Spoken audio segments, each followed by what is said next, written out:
নমস্কার দর্শক বন্ধুরা, দেখুন দেখতে পাচ্ছেন এটা হলো আমার একটা লেবু গাছ।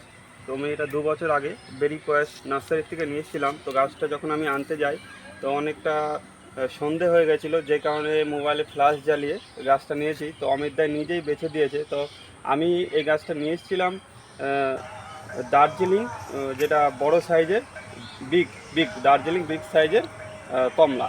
তো সেটা আমার পুরনো কিছু ফটো আছে, আমি ভিডিও স্ক্রিনে দিয়ে দিয়েছি, আপনারা দেখতে পারেন। 2 বছর আমি আগে সংগ্রহ করেছিলাম। তো সেটা পরবর্তীতে আস্তে আস্তে মালটা হয়। তো গত বছরও হয়েছিল, দেখুন গত বছর হয়েছিল, সেটা আমি গাছ রিপোর্টিং করার সময় এটা ভেঙে যায়। দেখুন কত সুন্দর কালার এসছে। তো আমি ভ্যারাইটি জানি না, তো পাতাগুলো অনেকটা ছোট সাইজের। যদি কারো জানা থাকে অবশ্যই কমেন্ট বক্সে লিখে জানাবেন। তো অনেক মানে বাঁচিয়ে রেখেছি, হনুমানের থেকে উপরে ছিল, নিচে এনে রেখেছি। দেখুন এরকম সুন্দর ব্যাগ বানিয়ে এর মধ্যে রেখেছি। তো অনেক দিন আশা করছি যে ভিডিও করব, কিন্তু সময় পাচ্ছি না সেভাবে।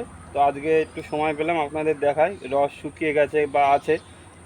তো প্রথমবার যখন আমি খেয়েছিলাম সেটা সবুজ ছিল, তো সেই অবস্থায় তো টেস্ট জানা যায় না। তো এবছর আমি বাঁচিয়ে রেখেছি অনেক কষ্টই।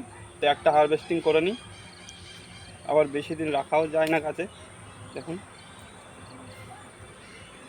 কাছে নেই ফোনটা, তো মাছ বরাবর কাটি।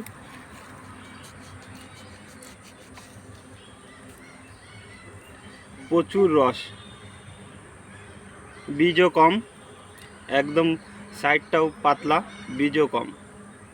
এবার লেবুর তো প্রচুর ভ্যারাইটি আছে, আবার অনেকে নাম মিশিয়ে ফেলছে নামের সঙ্গে, আবার অনেকে ভুলভাল নাম দিয়ে কিন্তু ভালো নামে চালিয়ে দিচ্ছে।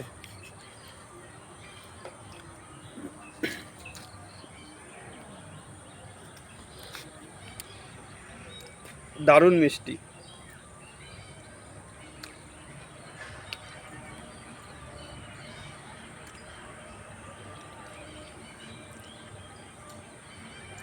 যাক, গাছটাকে এবার আমার যত্ন করতে হবে। আমি তো আবারও আপনাদের বলে রাখি, এটা কিন্তু আমি কমলার ভ্যারাইটি বলে কিনেছিলাম, দার্জিলিং কমলা। তো এটা পরবর্তীতে যখন গাছটা বড় হয় আমি জানতে পারি এটা একটা মৌসম্বির ভ্যারাইটি।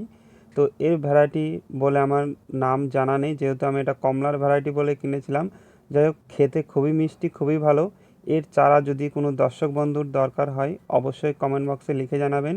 তো আমি খুব তাড়াতাড়ি গ্রাফটিং করে আপনাদের চারা দিতে পারবো। ভালো থাকবেন, আপনার দিনটি শুভ হোক।